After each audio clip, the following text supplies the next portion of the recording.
Alan Thicke's League of Gentlemen. This is football. Football! Where football means football. Are you ready for some football? You think football is still fun? Yes. That's a really lame fantasy. You gotta start watching more porno. Do you play fantasy football? Do you? Okay. Dating anybody recently?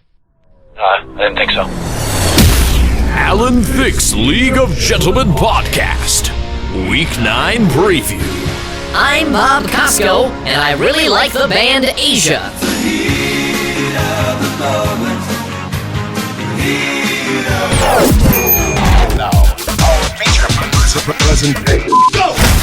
Weathers Warriors versus 40-year-old virgin. You know, I don't really talk about my personal life. You're a virgin. Yes, I am. Yeah. Our feature matchup sees the 6-2 Weathers Warriors taking on the 6-2 40-year-old Virgin squad. Both teams currently are tied for the best record in the league and in their division. The winner of this matchup will have lots going for them. Not only will they be the leader overall and in their division, they'll also clinch a winning record for the season. One of the more interesting matchups is we will see that each team has one of the leading receivers in the league. Both AJ Green and Victor Cruz have 108 points so far on the season. Now, we wanted to get some more insight into this matchup, so we got one of the players who will be on the field this weekend, 40-year-old Virgin quarterback Big Ben Roethlisberger, joining us now here on the Alan Thicke's League of Gentlemen podcast. Now, Ben, it's been a great season. You know, not a lot of people knew what to expect from this 40-year-old Virgin squad, and you've played really well. It seems that you've taken over the starting job there from Cam Newton, and I just want to ask you what things have been like so far this season. Well, I think we're doing some pretty good things. Obviously, we're not there yet. I don't think anybody on our team would tell you that we're to the place we want to be yet, but we're getting there. We're making strides towards being better and getting better and learning. And I mean, every week, as you know, in this league, you do new things and you learn. Right on. Well, we got one big question. Everybody wants to know the answer to this. It's, you know, football fans everywhere want to know. Yesterday was Halloween. What was the best costume you ever wore? One time, my dad, for work, a couple times, had to go to Japan, and he came back with some samurai swords and some ninja stuff. So I think I was a ninja one time was my favorite. Now, right on. Well, thanks for joining us, Ben. Anytime. Have a good one. Ninja. Dressed as a ninja. That's good for sneaking up on women and raping them. T-Boner John Lennon's rolling over in his grave to hide the boner you just gave him. versus Everton Decepticons. Much like our featured matchup of the week, this one right here features two teams tied for first in their division, both at 5-3, the Everton Decepticons and Robbie Timmerman's T-Boner squad. Now, T-Boner had a couple problems at quarterback recently. They signed Michael Vick. Didn't do a whole lot for them last week. They got Phillip Rivers, who's been struggling. We're now going to bring in ESPN analyst Mike Ditka to get his thoughts on the QB controversy going on there with the Boner squad. Now, Ditka, you got to tell me here, is Vick the guy, or should they go over to Rivers? Listen, I don't care who your quarterback is. I mean, you can replace Michael Vick. You can do anything you want to do. I'm not going to sit here and defend Michael Vick or say they shouldn't play the other kids. I don't care about that. That's their business. Okay, you didn't really answer my question there, but we'll move on anyway. Media's been all over Coach Timmerman's squad there, not putting a lot of points on the board. Do you think he's worried about what the media's saying to him going into this big matchup? No, I don't think that's one of his concerns at all. I think he's trying to figure out how to win some football games right now. True enough. Thanks, you old son of a bitch. Now we're going to bring in another ESPN analyst here to talk about the Decepticons, who have been led by their quarterback, Peyton Manning. We got ESPN's Trent Dilfer in here now. Now, Trent, Peyton, you didn't know what to expect coming into this season. Was he going to be good? Was he going to take his time? How has this all progressed for Manning to lead this Decepticons team? Well, you know, we talked about it week 2 when they had the meltdown against the Falcons that, you know, don't judge early in the year. You got to wait week 6, 7, 8 to kind of see how this team embraces Peyton's system. And you see it, and we saw it years with the Colts. When it's clicking, when you can't get to him, when you can't confuse him, it's nearly unstoppable.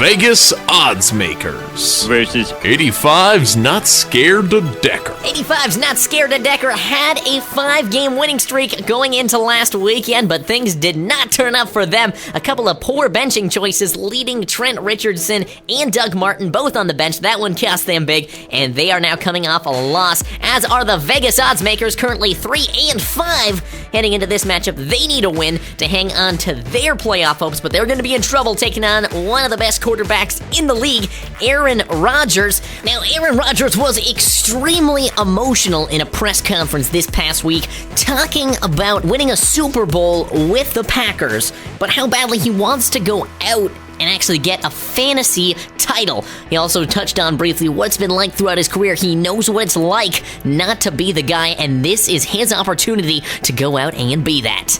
As a kid, I always wanted to obviously win a Super Bowl, and now I got one. It's kind of like, now what? That's kind of been my career there. It's just the journey of waiting for an opportunity and making the most of it. Rodgers also reflected on the last time that Decker squad took on the Vegas odds makers. They were victorious a few weeks ago, 109-74. It was a great team win, great group of guys in the locker room, and just really excited to be a part of it. Vandalay Industries. It's like getting beaten with a bag of oranges. Versus Tom Landry, MS Longhorn. The Vandalay Industries have been hot these last 2 weeks. They are now 4-4 and currently hold the last playoff spot. And they're taking on a team that's been in some deep trouble. Tom Landry's MS Longhorns, they have fallen to 1-7, and they need to win this game if they look to keep their playoff chances, to have any hope, really, to be honest with you here. They need to get a win. Now, they made a move this past week, attempting to get things back on the right ship. They sent off Robert Griffin, who they had been shopping around throughout the season, getting a couple running backs in to hopefully spark that offense and maybe trigger that here. Now, we are now joined here on the podcast by a player from that team, Philadelphia Eagle receiver Deshaun Jackson, joining us. And Deshaun, 1-7 through 8 games. Never good. You've been pretty good at the quarterback spot, but struggled throughout. Where does the blame fall for the start you guys have had so far this season? Our fault, man. Everybody's accountable for that. Honestly, it's not one person. It's not an individual. It's pointless to everybody. And, we're all a part of it. So, something we put a lot of work into. So, something we have to figure out, on our own. Now, this past week, you guys traded Robert Griffin III, and since you have Drew Brees on your squad, obviously he was a bit expendable, but rumor has it he was great in the locker room. So how does the squad kind of respond here, knowing that such a great team member is now gone? Well, I mean, as a player, you can only go along with what the coach and the management is taking place here. So as far as how people would feel about it and what people like it or not, can't really speak for that because this is our job and this is what we get paid to do. So whatever adjustment or whatever they decide to do, as a team and as a player, we have to just go along with it and just do the best out of our job. Philadelphia Eagles receiver and member of the Tom Landry MS Longhorns, it's Deshaun Jackson. Thanks for joining us, Deshaun. Thank you. You guys go. Ah, God, I hate black people. Black people are different than you and I. Shakespeare for everyone, okay? You too, honey. Ooh, I'd like to tame your shrew.